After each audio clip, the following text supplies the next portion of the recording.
یہ سارے کے سارے اجر و ثواب، یہ فضیلتیں، یہ نعمتیں، یہ برکتیں، یہ رحمتیں جو روزے دار کے لیے اللہ تعالی نے رکھی ہیں، کبھی کبھی ہمارے دلوں میں خیال آتا ہے کہ ہم سے تو روزہ بن پڑا نہیں صحیح معنی میں، تو کیا ہم ان سے محروم رہیں گے؟ تو دیکھو قرآن کیا کہتا ہے جواب میں کہ ارے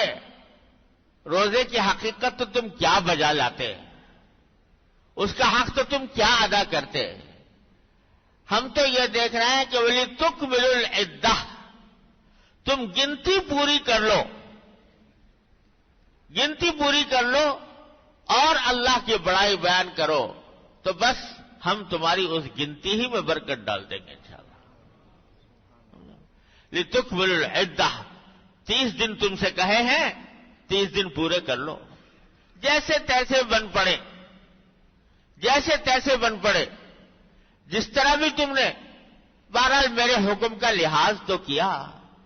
میرے حکم کو مانا تو صحیح، میرے حکم کی خاطر کھانا پینا چھوڑا تو صحیح، اور جو میں نے حکم دیا تھا اس کے مطابق کر لیا۔ ٹھیک ہے، تم عاجز ہو، کمزور ہو، اور تم سے وہ اعلی درجے کی عبادت نہیں بن پڑی جو بننی چاہیے تھی، لیکن میں تمہاری کمزوری کو دیکھوں یا اپنی رحمت کو دیکھوں؟ میں تمہاری کمزوری کو دیکھوں یا اپنی رحمت کو دیکھوں؟ تو میری رحمت کا تقاضا تو یہی ہے کہ جب تم نے گنتی پوری کر لی تو بس میرے نزدیک تم آ گئے، قریب آ گئے، تو اس واسطے تمہیں انشاءاللہ اجر دوں گا، اور ایسا اجر دوں گا جس کا حدیث میں بیان آیا ہے کہ یہ جو آج رات آنے والی ہے، عید والی رات، اس کو لیلۃ الجائزہ قرار دیا۔ یہ انعام کی رات ہے اپنے ان بندوں کو جو بندے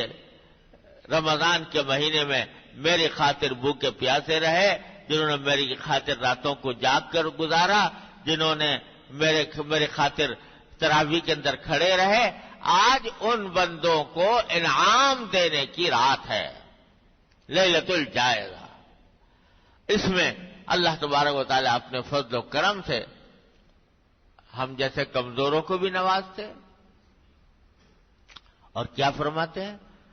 کہ جب وَلِتُكَبِّرُوا اللَّهَ عَلَى مَا هَدَاكُمْ، اس لیے میں نے یہ مقرر کیا کہ تم گنتی پوری کر لو اور اللہ کی بڑائی بیان کرو، تکبیر کہو، عَلَى مَا هَدَاكُمْ، جس طرح تمہیں اللہ نے ہدایت دی ہے، وَلَعَلَّكُمْ تَشْكُرُونَ، تاکہ تم شکر گزار بندے بنو۔